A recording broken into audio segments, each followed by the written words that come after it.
The views expressed on the following broadcasts do not necessarily reflect those of KHLT, Take 12 Radio, or our affiliates. The opinions on this show should not be considered as medical, psychological, or professional advice and are those of the host, co-host, and guest. Take 12 Radio and KHLT Recovery Broadcasting are not affiliated with any particular 12-step fellowship. One day at a time with its failures and fears, with portion of pain and burden of care, we must meet.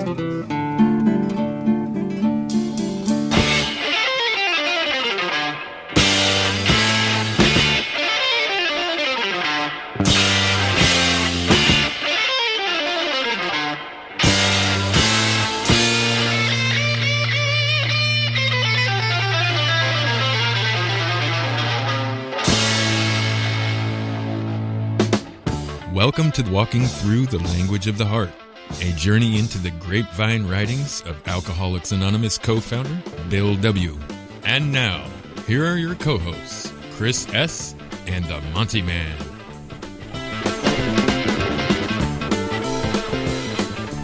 Well, greetings, family. Welcome, one and all, to another episode of Walking Through the Language of the Heart.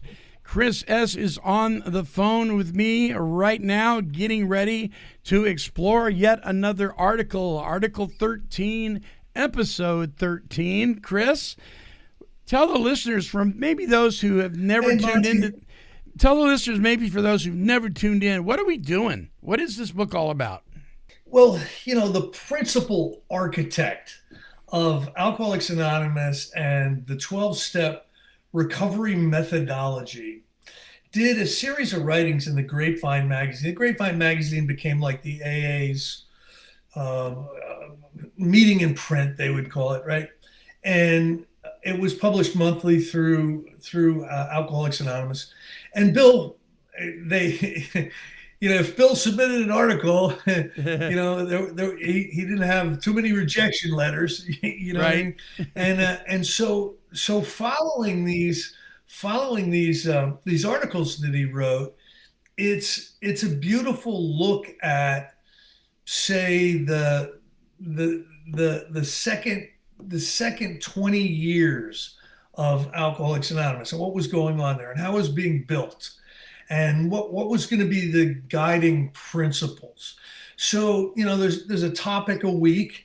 And we have a lot of fun with them, don't we? Yeah, we do. They always relate, to right now, Yeah. They do. We have a lot of fun with them. And one reason is because though we may have read this book a long time ago, we haven't cracked it until this workshop. And so we're kind of diving in some of this stuff I don't even remember. And so it's exciting. I don't remember it. I don't remember any of it. There's a couple of articles in here that are pretty famous. Like there's the one article, emotional sobriety. I think a lot of people know that one. But some of these just have they're incredibly insightful, and I'm really enjoying going through them the way you and I do. We kind of bring up how they're practically how their practicality, relates today. So yeah, so indeed. It's a lot of fun. Yeah, this week it's clubs in AA. Now, before we get started, Monty, I said that these articles have a lot of applicability, in the current day and age, and I'll share an experience with you that really shows that this is true. So I'm part of a local board of directors. It's like a county-wide organization that was started to impact the opiate crisis. Too many of the high school kids were, ODing and dying on fentanyl. So a bunch of people got together and said, we're gonna do something. We're gonna do something about this. And so this small little organization has grown into like a multi-million-dollar budget a year thing, and wow. and they've got a lot of people that are donating. And they were donated this large space. It was actually an old funeral home, right? And on the property, it had like a 4-car garage. So what they're doing is they're converting that 4-car garage into a community center. And I have a little bit to do with that, right? And what I've been pushing them for is, we're going to be talking about clubs in AA today, right? Yeah. What I was pushing them for was kind of a concept of a club, a place where there could be a meeting every morning at 7:00, a meeting at noon every day, a 5:30 meeting, a midnight madness meeting on Saturday night. This facility is going to be able to host multiple groups, because it's got an upstairs and a downstairs. You got 2 12-step recovery groups at one time, I'm promoting this within the organization. They're going to have other things besides these meetings, but they're up for it. They want to do this. They want some help. They want somebody that has a little bit of experience, putting these things together. And I know just a little about clubhouses because I've been around the country, and I've gone to some clubhouses. So in New Jersey, you can't have there's a couple of clubhouses, right, Monty? But it's cost prohibitive in New Jersey. The median small house is like $900,000. Wow. So how are you going to get a clubhouse? How are you going to get a clubhouse going in New Jersey? So there aren't a lot of them, and this particular situation is going to offer the same type of services that a clubhouse is going to have. And much of the advice I gave them comes out of experience with clubhouses, like separately incorporated, get insurance, all the things that people have learned, from their experience having clubhouses. So that's kind of how this stuff is relatable today. He's talking in 1947 about clubs, and I'll bet you I'll learn something in here that'll help inform, the establishment of this particular space. All right, let's do it. Clubs in AA, April 1947.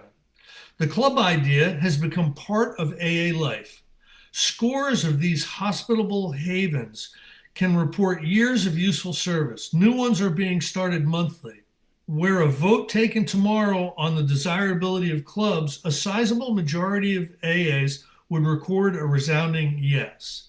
There would be thousands who would testify that they might have had a harder time staying sober in their first months of AA without clubs, and that in any case, they would always wish the easy contacts and warm friendships which clubs afford. As the majority view, we might suppose that to be a blanket endorsement for clubs, we might think we couldn't get along without them.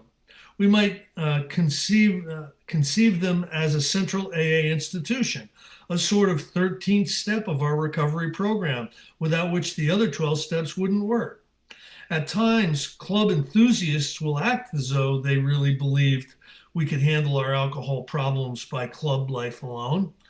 They are apt to depend on clubs rather than upon the AA program. How about that, Monty? How about people sometimes become dependent on meetings instead of the AA program? Do you think that could be true? Yeah, absolutely, it's true. Happens all the time. But we have AAs, rather a strong minority too, who want no part of clubs. Not only, they assert, does the social life of a club often divert the attention of members from the program, they claim that clubs are an actual drag on AA progress. They point to the danger of clubs degenerating into mere hangouts, even joints. They stress the bickerings that do arise over questions of money, management, and personal authority. They are afraid of incidents that might give us unfavorable publicity. In short, they view with alarm. Thumbs down on clubs, they say. For several years now, we've been feeling our way toward a middle ground. Despite alarms, it's quite settled that AAs who need and want clubs ought to have them.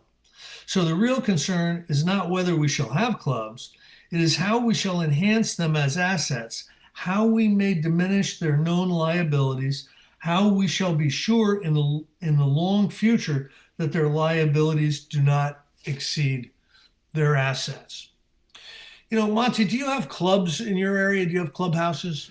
Yeah, if you go up to Salem, which is about 30 minutes north of where the studio is here, there is a club called the SOS Club. And it's interesting because it's an old house. I mean, it's a really old house. And it is where the AA meetings are held. You walk in, there's kind of a snack bar, coffee corner kind of thing where there's somebody that mans it behind a counter, and you can buy AA stickers and, bumper stickers and candy bars and coffee and such. And then behind that is a door that goes into the meeting room. Then right next door, adjacent to and attached by like an overhang and a walkway, there's a more modern building, and that's where the NA meetings meet. But the parking lot is one huge parking lot, and you got got everything from motorcyclists to cowboys, to everything in between. And it's funny because the AA building looks pretty normal, whatever that means, but the NA building has Venetian blinds, and they're all broken, like somebody's been peeking out behind the blinds in paranoia. So we always make jokes about it. Well, we know where the NA meetings are, right? But that clubhouse has been there for decades, and it has been very successful. But I know they've gone through their trials and tribulations. But here in town, we had one called the URS Club years ago, but it's been thumbs down from everybody around here for the one here locally. Yeah, there's life cycles, and there's each of them are like an organic entity. Yeah. And some are certainly better than others. I got to jump in and completely digress with a funny story, because that I do that, yep. Right? So I'm in a 12-step meeting one time, and somebody starts talking about cocaine, right? And they're like, "Oh, it was so bad the other night. I was down on my hands and knees, and I was picking through the carpet, and I was picking stuff out of the carpet and trying to snort it."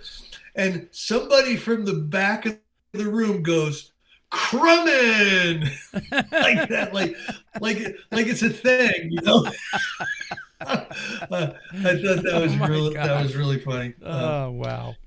Anyway, so there's a term for that, Yeah. Crummin'. So anyway, I completely ruined the momentum of the whole thing there. No, I love it. So let's get back to the.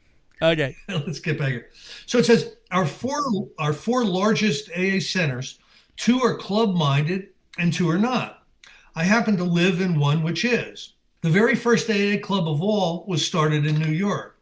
Though our experience here may not have been the best, it's the one I know.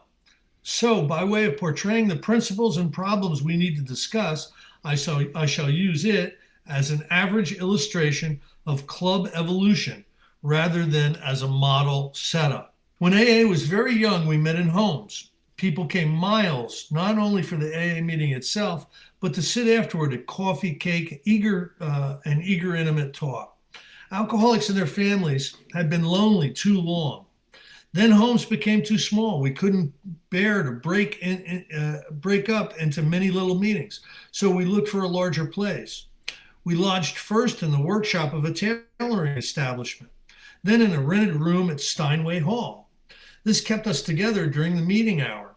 Afterward, we held forth at a cafeteria, but something was missing. It was the home atmosphere. A restaurant didn't have enough of it. Let's have a club, someone said. So we had a club. We took over an interesting place, the former Artists and Illustrators Club on West 24th Street. What excitement. A couple of our older members signed the lease. We painted and we scrubbed. We had a home. Wonderful memories of days and nights at the first club will always linger. But it must be admitted, not all those memories were ecstatic. Growth brought headaches, growing pains, we call them now. How serious they seemed then. Dictators ran amok. Drunks fell on the floor or disturbed the meetings. Steering committees tried to nominate their friends to succeed them and found to their dismay that even sober drunks couldn't be steered. Sometimes we could scarcely get up the rent. Card players were impervious to any suggestion that they talk to new people. Secretaries got in each other's hair. A corporation was formed to take over the club room lease, so we then had officials. Should these directors run the club, or would it be the AA rotating committee? Such were our problems. We found that the use of money, the need for a certain amount of club organization, and the crowded intimacy of the place created situations we hadn't anticipated. Club life still had great joys, but it had liabilities too, that was for sure. Was it worth it all, the risk and trouble? The answer was yes, for the 24th Street Club kept right on going and is today occupied by AA Seaman. We have, besides, 3 more clubs in this area, and a 4th is contemplated. So, I love the way Bill talks about challenges. He talks about the fights that they had. He talks about, the slow, painful, root canal-esque group conscience meetings. And he calls them growing pains. Yeah. He always has like a positive slant on this stuff, Monty, doesn't he? Yeah, he does. All right. Our first club was known, of course, as an AA clubhouse. The corporation holding the lease was titled Alcoholics Anonymous of New York, Inc. Only later did we realize that we had incorporated the whole of New York State, a mistake recently rectified. Of course, our incorporation should have covered 24th Street only. Throughout the country, most clubs have started as ours did. At first, we regard them as central AA institutions, but later experience invariably brings a shift in their status, a shift much to be desired, we now think. A couple of things that we've just read. He gives a little bit of history on where the first meetings and first clubhouses were in New York City. And he basically gives the address. I've never heard any historical. I've never seen pictures of these, in history talks. I bet there's some stuff to be looked at there. You know what I mean? Yeah. For example, the early Manhattan AA club had members from every section of the metropolitan area, including New Jersey. After a while, dozens of groups sprang up in our suburban districts. They got themselves more convenient meeting places. Our Jersey friends secured a club of their own. So these outlying groups, originally spawned from the Manhattan clubhouse, began to acquire hundreds of members who were not tied to Manhattan either by convenience, inclination, or old-time sentiment. They had their own local AA friends, their own convenient gathering places. They weren't interested in Manhattan. This irked us New Yorkers not a little. Since we had nurtured them, why shouldn't they be interested? We were puzzled why they refused to consider a Manhattan club the AA center for the metropolitan area. Wasn't the club running a central meeting with speakers from other groups? Didn't we maintain a paid secretary who sat in the New York clubhouse taking telephone calls for assistance and making hospital arrangements for all the groups in the area?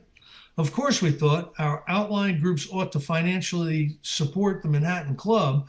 Dutiful children should look after their parents. But our parental pleas were no use. Though many outlying AA members personally contributed to the 24th Street Club, nary a cent did their respective groups ever send in. So there's one group, Monty, wants to be like the hub, right? Yeah, and everybody's like, no thanks. We're fine. We're doing okay over here in Jersey. We're doing okay, man. Then we took another tact. If the outlying groups would not support the club, they at least might want to pay the salary of its secretary. She was doing an area job. Surely this was a reasonable request, but it never got anywhere. They just couldn't mentally separate the area secretary from the Manhattan Club. So for a long time, our area needs, our common AA problems, and our club management were tied to a trying financial and psychological snarl. This tangle slowly commenced to unravel as we began to get the idea that clubs ought to be strictly the business of those individuals who specifically want clubs and who are willing to pay for them. we began to see that club management is a pure business proposition, which ought to be separately incorporated under another name, such, for example, as Alano. That the directors of a club corporation ought to look after club business only. That an AA group as such should never get into active management of a business project. Hectic experience has since taught us that if an AA rotating committee tries to boss the club corporation, or if the corporation tries to run the AA affairs of the groups who may meet at the club, there is difficulty at once. The only way we have found to cure this is to separate the material from the spiritual. If an AA group wishes to use a given club, let them pay rent or split the meeting take with the club management. To a small group opening its first club room, this procedure may seem silly because for the moment, the group members were also club members. Nevertheless, separation by early incorporation is recommended because it will save much confusion later on as other groups start forming in the area. This was really, really wise. I'm telling you, probably 99% of the clubhouses out there now, Monty, are separately incorporated. They have little boards of directors. It's usually people in recovery or the boards of directors, but, they're in charge of figuring out how to pay the mortgage and, what kind of amenities to provide at the clubhouse and, how much the rent is going to be for each meeting. And it makes a lot of sense, the separation of the financial from the spiritual. Have you had experience like that? Yeah. So what I'm thinking about is I don't see any difference, and I don't know why we have a problem with figuring this out, but I don't see any difference between the meeting that was meeting down the street at the church building meeting hall, and the church wanted to donate the meeting hall to them, but the meeting says, we appreciate that, but we believe in paying our own way, so we're going to donate this much money to use the meeting hall. So they're paying rent, basically. And obviously, the parishioners at the church and the people in the AA group are two separate bodies of people. I don't know why we have such a hard time understanding that's really the same thing that's going on, right? You have a club and you have the AA group. The AA group pays the rent to the club. Now, it just so happens, not unlike the church, that some of the people in the AA meeting happen to be working at the club, just like there's some people in the AA meeting happen to go to that church. Why can't we figure that out? It's pretty simple math. Well, Bill screwed up a little bit, but by 1947, it seemed like he had it figured out. Yes. Yeah. Now it's interesting. I knew one group, Monty. Listen, AA meetings, NA meetings. A lot of times you get kicked out of a church for this, that, or the other thing. I've seen it happen a lot, and you've seen it happen a lot, right? Yeah. So there was this one group that would pay a year's worth of its rent ahead of time, and then when the church would ask them to leave, they would say, well, we're paid up until December next year, so we'd really like to stay. And then the churches would say, well, we'll give you your money back. And then we don't really want our money back. We're gonna stay. We've paid rent and you've accepted our rent. We're gonna stay. And he said that it always works out because the church is only mad for a certain period of time. They forget that they're trying to kick them out, by the next December. And he says I'm not sure that that's a spiritually sound, methodology, Monty. Yeah. But I always thought that it was interesting to do it that way. That's funny.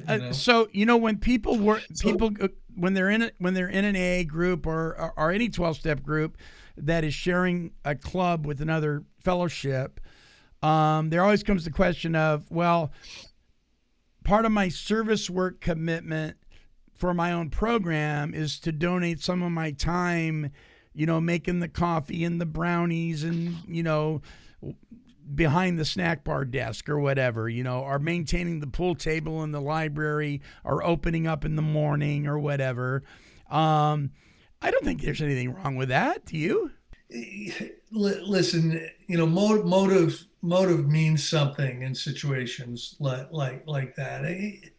And I'm telling you what, even if you make mistakes, the mistakes are going to be survivable if it all revolves around an honest desire to stay sober, Yeah. and to recover from alcoholism. You know what I mean? Yeah. Like I'll tell you what, Monty, in New Jersey, probably 99% of the meetings are in churches.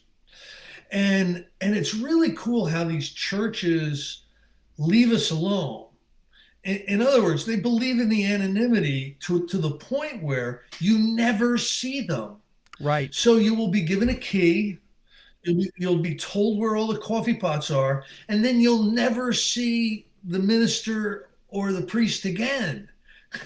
Yeah. For 10 years, Yeah. they leave you alone. And there always will be a contact person. If the church needs to cancel the AA meeting because it's Christmas night or something, Mm-hmm. There'll always be a contact person to contact. But it's amazing how they have how supportive they've been, certainly in New Jersey. And I got to tell you, there's a beginners meeting in our area, right? And there's 100 people there on Monday night, and there's 40 church members. So I think sometimes, and if we're doing it right, Monty, we're bringing them to God. If we're doing our AA right, we're bringing them to God. And I think the pastors and the priests know this. Mm-hmm. And I think that's part of the thing that is supportive. But we've been kicked out of some meetings. So I'll quickly tell you this one story. So there was this knucklehead, right? And he showed up in Alcoholics Anonymous, and I'm not really confident he's an alcoholic. He's half a blowhard, right? And what's happening is he's got a lawsuit coming up. He had done some white collar crime where he accepted hundreds of thousands of dollars for products he never sent to, like, Turkey or something, right? And, it's a misunderstanding. Well, you took the money and you didn't send the product. So he's constantly talking about lawsuit this, my lawsuit that, my lawsuit this, my lawsuit that. And he got water on the knee. So he got really bad water on the knee, and he got it treated and everything, and he's on crutches. And the meetings are mostly down in the basements of these churches, right? And sometimes in the summer, depending on how the humidity hits, right, the floor can become slick with the humidity. And he's walking around with his crutches, and all of a sudden, ass over tea kettle he goes, right? He just goes down, and he breaks his leg, right? So, the ambulance comes and everything, and, we go visit him in the hospital, and everything seems to be fine. He sues the church. Oh, man. Now, he's in the middle of an AA meeting, and he sues the church. Well, 5 minutes later, there's carpeting down there, okay? And 10 minutes later, they're asking us to leave. Thanks a lot. And to top it all off, he found you can't sue churches. You can't. Churches don't have... the courts won't accept the liability charge. They'll throw it out of court. So it was just a total debacle. This guy, but that's us, right? Right. That's right. Sometimes how we. Oh my behave. gosh! So but never to go back to that church. So I've got to share this story, and then we'll get back on here. But I've got to share this, and this is funny and interesting. So there was a Narcotics Anonymous meeting at this church in Lebanon, Oregon. And it was a rather small congregation. It was a very intimate congregation. It happened to be the church my wife and I attended at the time. And this meeting met there. It was called the Tip the Scales Over Group. And we would put out pieces of butcher paper on the tables with crayons, every so many feet, because what we found was we had a big major problem with the meth addicts that were coming in paying attention, right? But if they could be busy coloring, they actually were able to pay more attention. right? So they're coloring all these. And so you can imagine some of the artwork that came out of that place, right?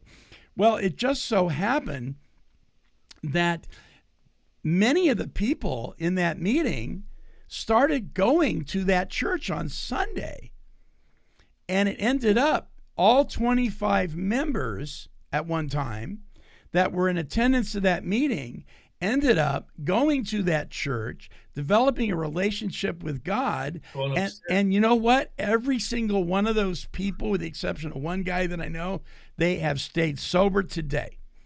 But the organization, the area, it was called Area, they were so upset with that because they felt like that was an affiliation, right?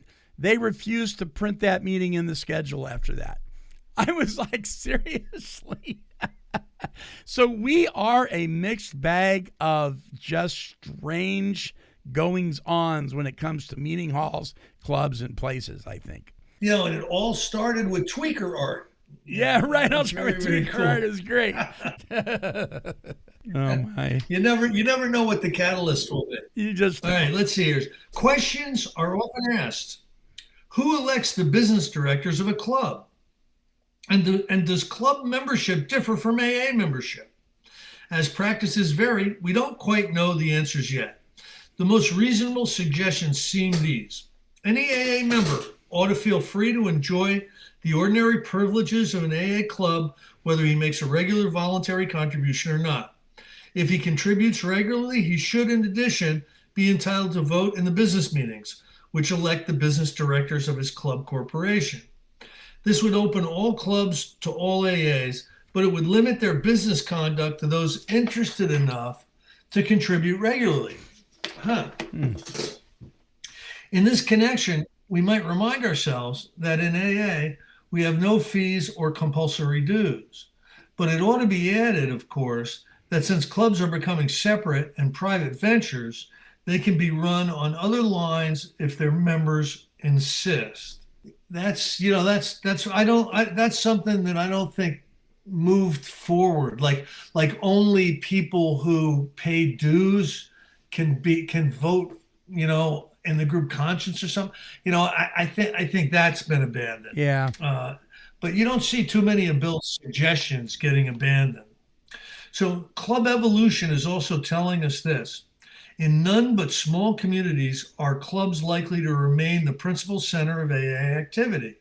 Originally starting as the main center of a city, many clubs moved to larger and larger quarters, thinking to retain the central meeting for its area within its own walls. Finally, however, circumstances defeat this purpose. Circumstance number one is that the growing AA will burst the walls of any clubhouse. Sooner or later, the principal or central meeting has to be moved into a large auditorium. The club can't hold it. This is a fact which ought to be soberly contemplated whenever we think of buying or building large clubhouses. A second circumstance seems sure to leave most clubs in the off-center position, especially in large cities. That is our strong tendency towards central or intergroup committee management of the common AA problems of metropolitan areas. Every area, sooner or later, realizes that such concerns as intergroup meetings, hospital arrangements, local public relations, a central office for interviews and information are things in which every AA is interested, whether he has use for the clubs or not. These being strictly AA matters, a central or intergroup committee has to be elected and financed to look after them. The groups of an area will usually support which group funds these truly central activities. Even though the club is still large enough for intergroup meetings, and these meetings are still held, the center of gravity for the area will continue to shift to the intergroup committee and its central activities. The club is left definitely offside, where, in the opinion of many, it should be. Actively supported and managed by those who want clubs, they can be taken or left alone. There's a lot of the management in that paragraph. What I want to point out is something that we don't seem to do anymore, that these early groups did, because he's putting it in here, and that's hospital arrangements. It sounds like they put somebody in the group in charge of that. Now you and I know, Monty, that if you're in the middle of a 12-step call or something and somebody needs hospitalization or whatever, you kind of do it as the 12-step person.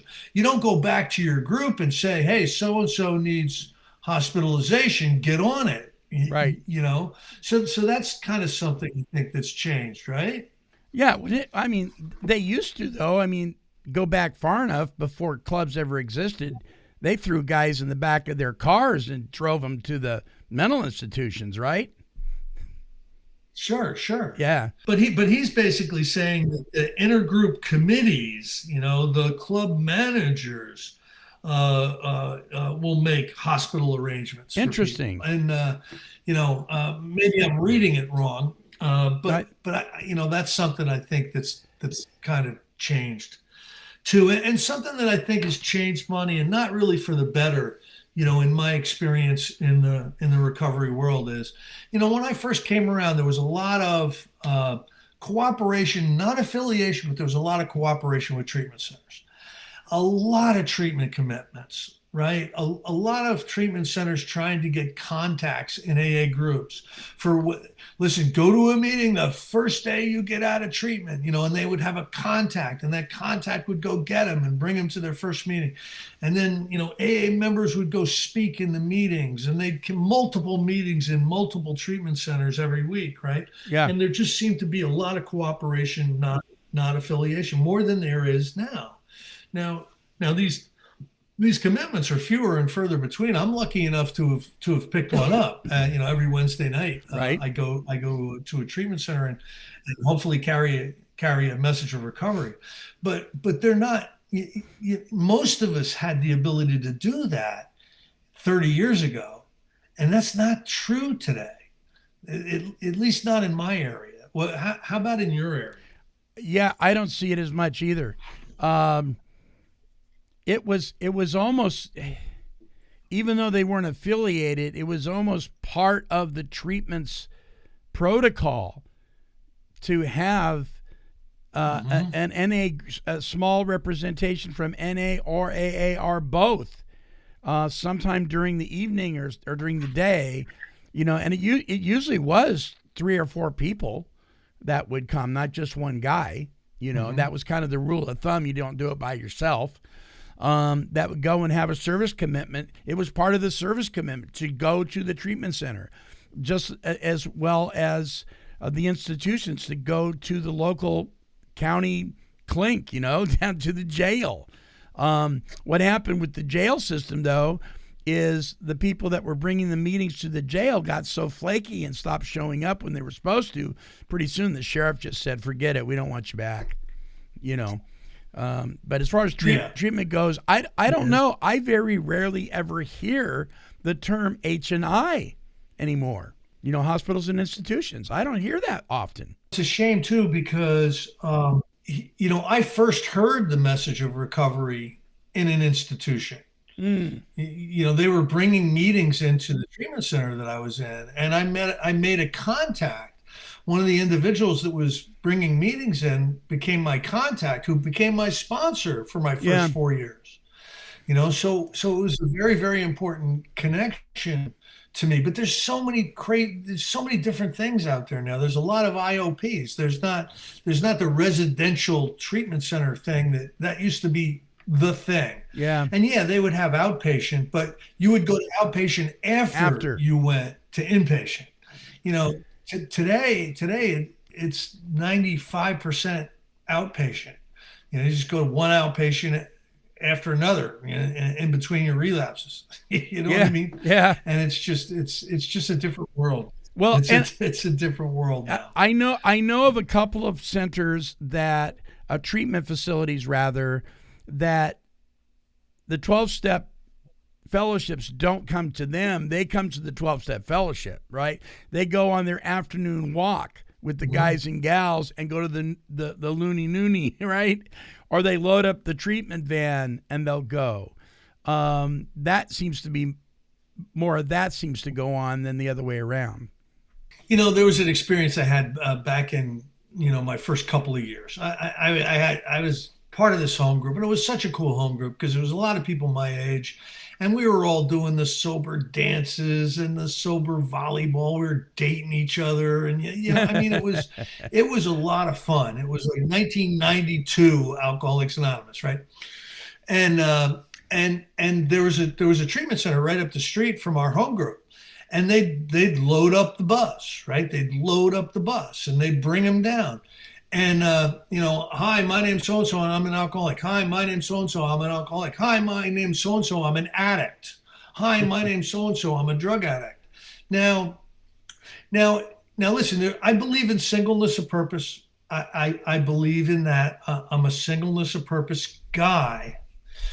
But I also believe it's important to talk to someone to find out, what is going on. I've met many people who identified themselves as drug addicts who were really alcoholic. Sure. And I've met many people who identified themselves as alcoholics who were really drug addicts. It's a confusing period of time. And this one guy was just so mad that there were drug addicts in his meeting that he took it upon himself to go up to that treatment center with a couple of guys and lay into them. Stop bringing these people. Now, the problem, Monty, was they only had the one van, right? so they're gonna have to go somewhere where they're welcome, right? So now you're sending the alcoholics to the NA groups. It's just, these things have to be thought out, and there's just, there's no hard and fast rules, and sometimes these tradition lawyers, really don't see the forest because they're looking at one tree. Right. You know what I'm saying? Oh my gosh. Yes, indeed. Yep. So Monty, that's it. Next week, oh my God, adequate hospitalization. One great need. We're gonna find out how they handle this hospitalization kind of stuff next week. That'll be great. So I have a question for you. Could you explain to the listeners, because I got an email a couple days ago that asked us to explain, you have groups and then you have intergroups. What the heck? The listener said, what the heck's an intergroup? Can you explain that? Probably not well, but I'll give it a shot. Okay. So groups are, Alcoholics Anonymous, right? Right. Now, how the general service is broken up is you've got the Alcoholics Anonymous General Service, Riverside Avenue, New York, right? Yeah. Don't get me started. Then you have areas, right? Yes. Now, New Jersey is Area 44. Then you have districts. So there's a whole bunch of districts. It's almost like Washington, D.C., the United States with 50 states, and then counties, within the states. Mm-hmm. Think of it like that. Yeah. So that's kind of how Alcoholics Anonymous does its business. It does its business through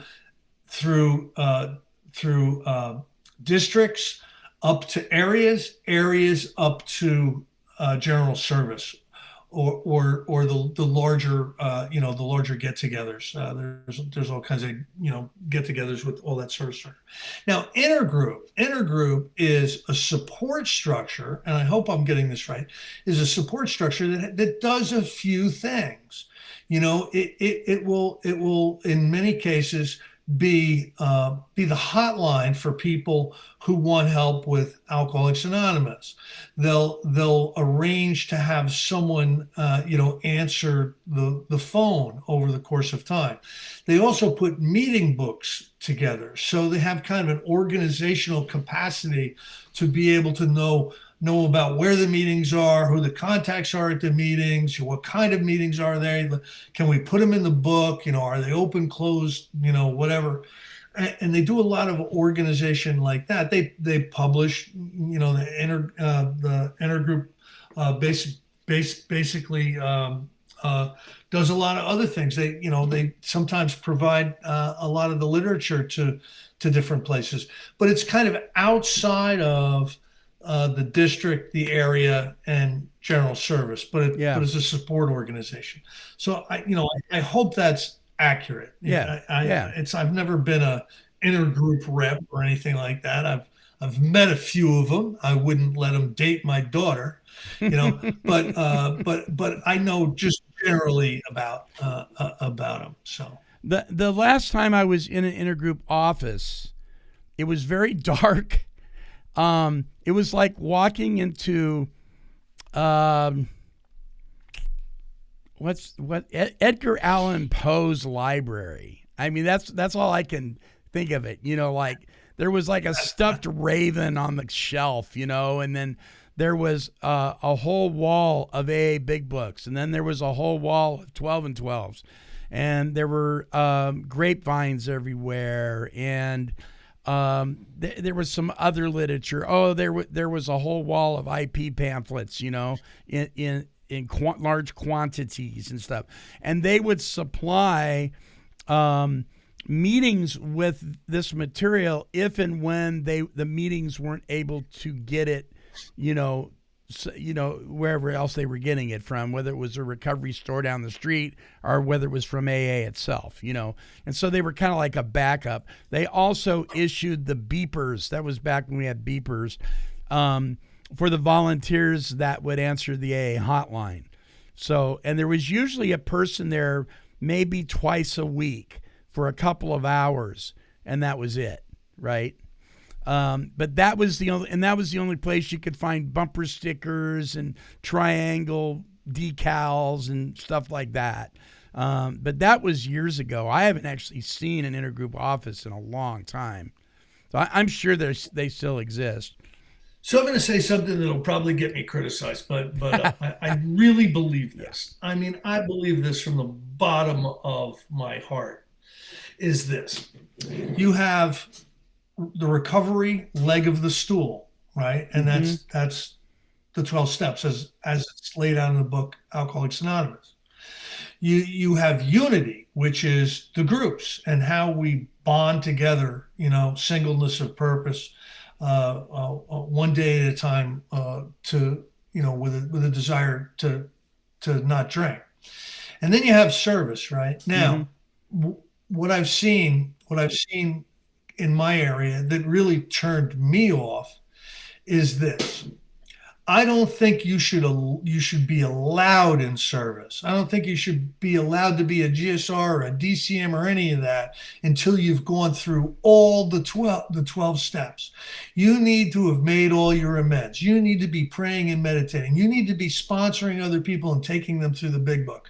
Because what happens is if you have not done that, you go into a service situation, and you're driven by ego and self, and you're going to be the person that's pissing everybody off because you're going to want everything your way, and everybody's going to be wrong, and they just don't understand, and it's going to be totally driven from ego. However, if you go into service after having an awakened spirit, you will be more collaborative.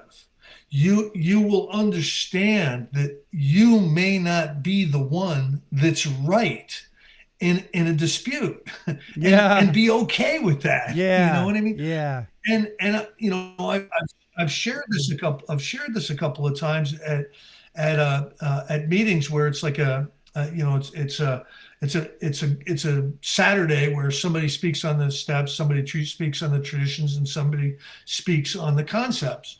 And I'll be the one sharing on the steps, and I'll say that, and it makes for an uncomfortable rest of the day, because how many people do you think who've jumped into service have actually done the 12 steps? It's not going to be a lot of them. No, it's certainly not going to be a lot of people in New York. I know that much. You know what I mean? Yeah. So, well, anyway, I digress. We I don't mean to judge, because I don't judge. You know that. Right? Never. We are on the same page with that, my friend, and I tend to get myself into hot water sometimes, and heck, that's how this whole Take 12 Recovery Radio thing started. A guy stood up in a meeting after I quoted the literature. The guy had been in the meetings for years and didn't even know that what I had quoted was in the literature. And he said, "Hey, you know what? If you want to give us your opinion, why don't you start your own talk show?" Well, okie dokie. And nobody knows what happened to that guy. We don't know what happened to him, and we're still here. So there you go. It's okay to stir the pot sometimes. It just really is. All right, so next week, like you said, adequate hospitalization. One great need. Boy, that's from May 1947. That's going to be very, very interesting. Chris, thank you so much, my friend. You're welcome, Monty. It's always fun. All right. Folks, do not forget, you can catch up on all these by visiting us at take12radio.com on your internet dial and clicking on the Recovery Workshops banner. And there you'll find the link to Walking Through the Language of the Heart, as well as other workshops as well. Until our next broadcast, this is the Monty'man along with Chris S., and we are wishing God's perfect serenity for you.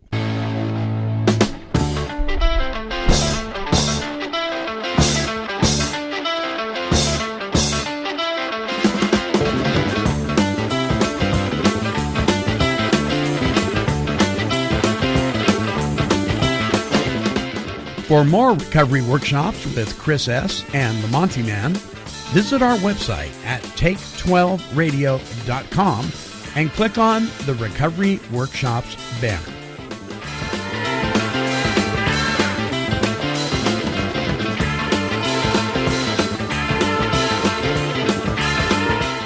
This has been a broadcast of Take 12 Recovery Radio and KHLT Recovery Broadcasting.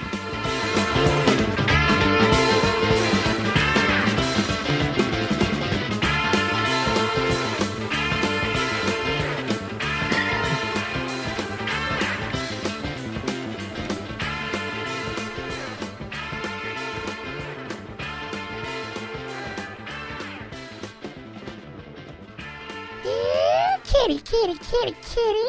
Meow, meow, meow. Woof.